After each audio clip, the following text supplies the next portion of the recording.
Hey everybody, welcome back to Gooseberry Homestead. So I'm going to do a really quick video because last night I did some reading up on gooseberries and propagating and that sort of thing, and some information about first year blooms and that sort of thing. So I'm going to give you a rundown of what I learned. And since you guys, I am so new, I would consider myself a newbie gardener, and I'm just learning as I go, and I'm enjoying the process thoroughly. So I'm back out here in my little greenhouse, and it is up to almost 72 degrees.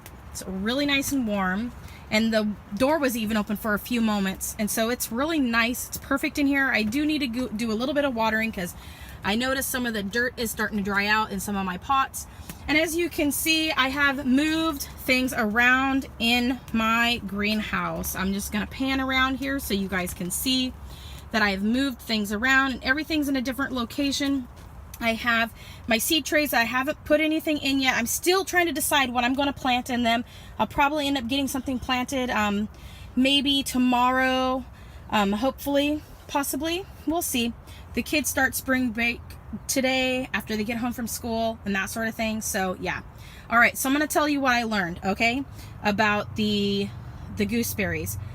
I did have this tray here and this tray here, as well as the tray right here, all right outside of the greenhouse. Down, you can't really see, there's plastic there, but I had another video, you guys, right outside the greenhouse, right out this side, there's some cinder blocks that I had those on. My reading that I did stated that you should put the clippings, because these were all just little buds when I put them into the dirt. They hadn't bloomed out, the little leaves hadn't appeared and that sort of thing fully on them. And so it was still late winter when I did this, super late, almost spring when I did my cuttings. And so all the buds hadn't fully opened and that sort of thing. And what happens is what you're going to do is you take off the buds on all of the gooseberries, and you leave about 4 buds on the gooseberries. That's why they look like little miniature trees right now. And you put them down into the ground. You want to put about 3 to 4 of the node areas like this. Let's pan in here where you can see, like these areas here, each of the sections. You put those down underneath the soil, and it'll actually form roots from those areas where the nodes were for the buds. And so it's really good to put them down in the ground because that's where they're going to form. And it said to put them in a greenhouse so that the warmth will help promote the roots to start forming. It gives them a jump start. So then when spring comes around, the roots should all be formed on the gooseberries, and it'll be good. They'll be perfect for overwintering outside.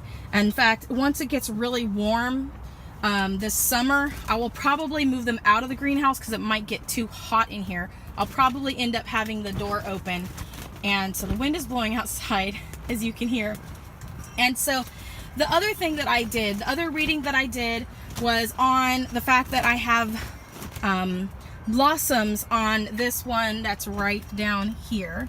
As you can see, the pink blossom there, and it's being all weird. I'm trying to get it to zoom properly, but there's little pink blossoms on here. There's 2 of them. It's being really weird. Set my coffee cup down so I can maybe bring my hand in here, help zoom in on this. And so you can see those little blossoms there, and there's a little bit of pink on them, and then there's 2 more. The reading that I did up on this, it stated that within the first year of growth for your gooseberries, that you don't want to allow it to the blossoms to create fruit. In my opinion, it's probably because you want the plant to focus on growth and getting bigger rather than trying to produce fruit.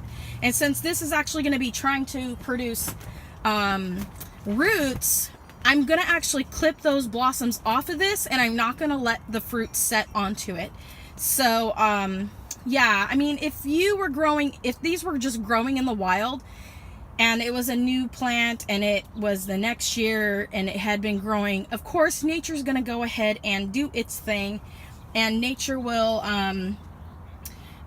it'll just have fruit, and that's just how it is. But since we're growing them and we're trying to promote more growth, more limbs and that sort of thing, it's key that we go ahead and we just kind of, since we're doing it controlled environment type dealio, we'll just go ahead and we'll take off those blossoms. And now I have all the gooseberries in the greenhouse.